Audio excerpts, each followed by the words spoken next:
Hello students, welcome back to my YouTube channel.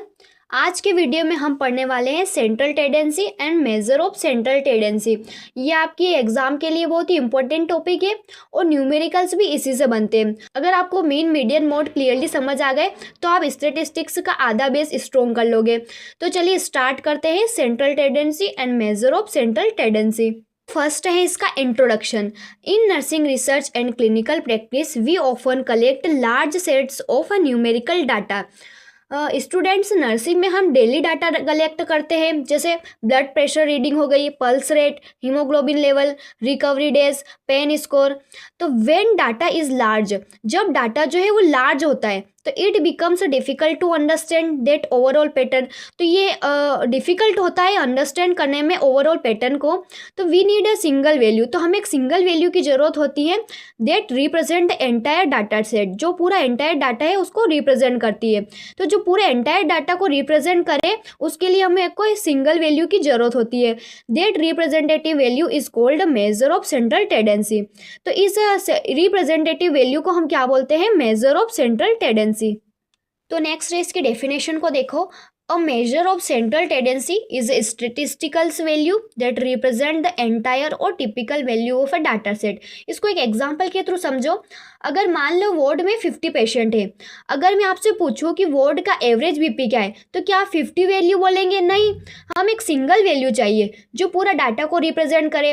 इसी single representative value को बोलते हैं हम मेजर ऑफ सेंट्रल टेंडेंसी। ठीक है, तो सेंट्रल टेंडेंसी का मतलब होता है डाटा का एंटायर पॉइंट, मतलब डाटा किस वैल्यू के आसपास क्लस्टर है।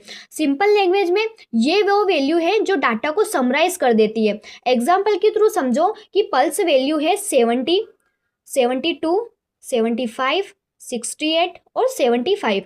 तो इन सब का एक सेंटर वैल्यू निकालेंगे, वही सेंट्रल टेंडेंसी होगी। ठीक है, हम इसको आगे एग्जांपल के थ्रू सॉल्व करके समझेंगे तो आपको और अच्छे से समझ में आ जाएगा। तो चलिए अब नेक्स्ट इसके टाइप्स को हम समझते हैं। Types of measure of central tendency. There are 3 main measures. इसके 3 टाइप्स होते हैं, मीन, मीडियन और mode. These are also called averages. इनको हम एवरेजेस भी बोलते हैं। अब एक एक को हम क्लियरली समझते हैं, एग्जाम्पल के थ्रू समझेंगे तो आपको और अच्छे से समझ में आ जाएगा। एंड तक बने रहिए। तो फर्स्ट है मीन, एरिथमेटिक मीन। इसको हम एरिथमेटिक मीन भी बोलते हैं। तो इसकी डेफिनेशन को देखो। Mean is the sum of all observation divided by the total number of observation. मतलब मीन क्या होता है? सभी वैल्यू का सम करो, मतलब जितनी भी वैल्यू है उन सबको सम करो और टोटल ऑब्जर्वेशन से डिवाइड करो, और जितनी वो जो ऑब्जर्वेशन है उससे डिवाइड करना है। इसका फॉर्मूला है, मीन को हम एक्स बार से रिप्रेजेंट करते हैं। तो इसका फॉर्मूला क्या होगा? सिग्मा एक्स अपॉन में एन। तो सिग्मा एक्स मतलब sum of observation by number of observation से हम इसको डिवाइड करेंगे। इसको हम एग्जाम्पल के थ्रू समझते हैं। एग्जाम्पल है इसका, suppose pulse rate of 5 patient are. 5 patient की पल्स रेट निकली है 70, 72, 75, 68 और 75। तो स्टेप फर्स्ट में हम क्या करेंगे? Add all values. ये जितनी भी वैल्यू है इन सबको हम ऐड करेंगे। तो 70, 72, 75, 68, 75 इन सबको हम प्लस करेंगे तो क्या आ जाएगा? 360 इसका आंसर आ जाएगा। तो उसके बाद स्टेप 2 में क्या हम करेंगे? Divide by number of observation. जो मतलब नंबर ऑफ ऑब्जर्वेशन, कितने पेशेंट थे? 1, 2, 3, 4, 5, मतलब 5 पेशेंट थे तो हम 5 से डिवाइड करेंगे 360 को। तो डिवाइड करने पे हमारा आ जाएगा 72। ठीक है, तो मीन पल्स रेट कितनी निकल के आ जाएगी? 72 बीपीएम। ठीक है, ये पूरे वार्ड का जो है रिप्रेजेंटेटिव पल्स आ गया। ठीक है, अब इसके एडवांटेज क्या हो सकते हैं? इजी टू कैलकुलेट, ये इजी टू कैलकुलेट होता है।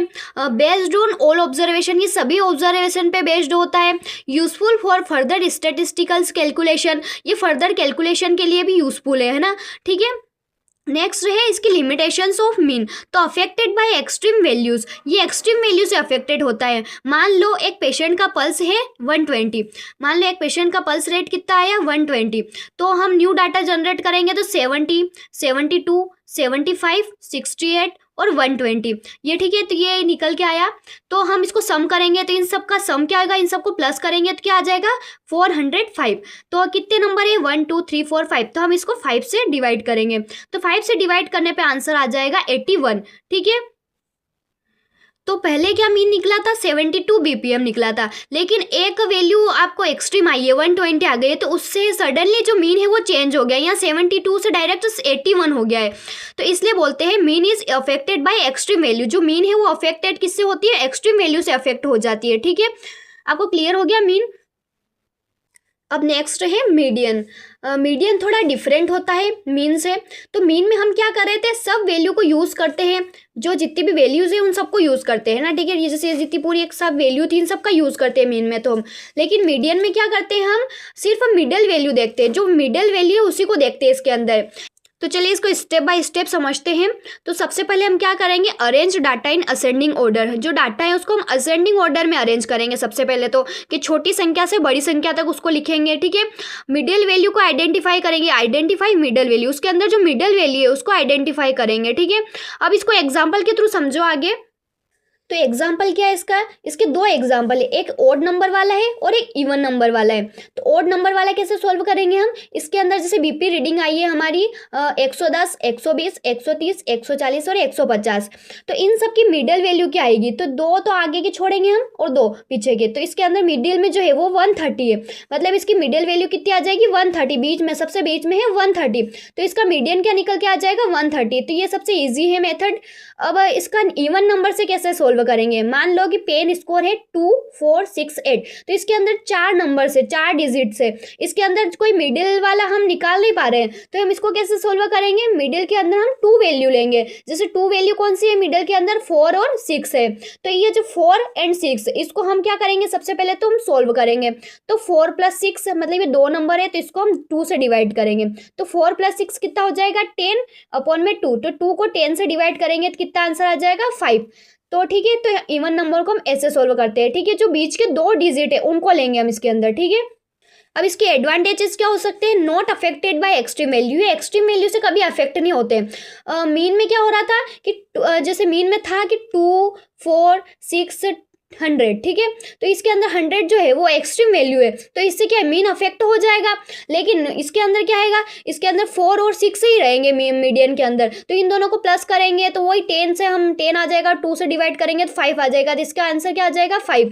ठीक है, तो ये कभी जो एक्सट्रीम वैल्यू है उससे अफेक्ट नहीं होता है। ठीक है, अब इसकी लिमिटेशंस क्या हो सकती है, not based on all observation. ये सभी ऑब्जर्वेशन पे बेस्ड नहीं होता है।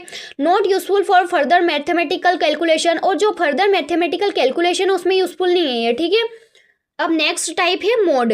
मोड की डेफिनेशन क्या है, mode is a value that occurs most frequently.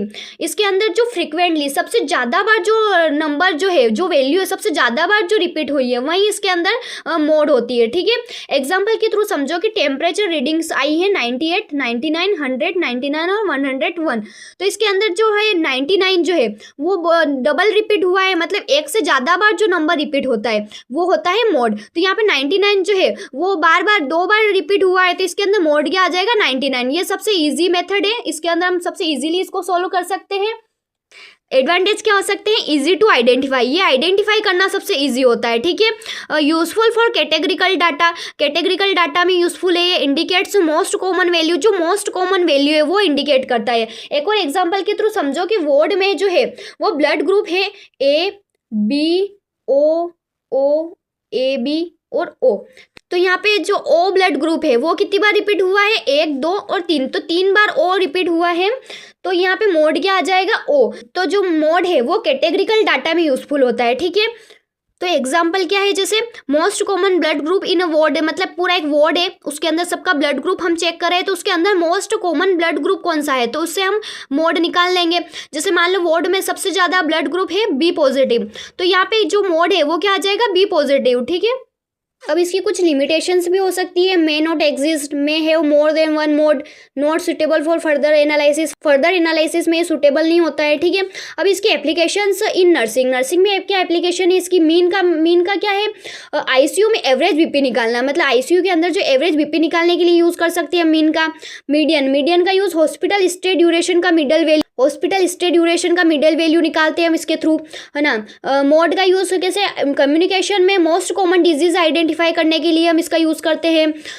अब characteristics of a good measure of central tendency. Good measure of central tendency की कैरेक्टरिस्टिक्स क्या हो सकते हैं? A good measure should be rigidly defined, easy to calculate होता है, based on all observation, सभी observation पे बेस्ड होता है, not affected by extreme value से अफेक्टेड नहीं होता है। तो ये good measure of central tendency की कैरेक्टरिस्टिक्स है, ठीक है। तो आई होप स्टूडेंट्स आपको central tendency, major of central tendency clear हो गया होगा। अगर आपको आज का वीडियो समझ में आया हो तो please like, subscribe and share my channel. Thanks for watching.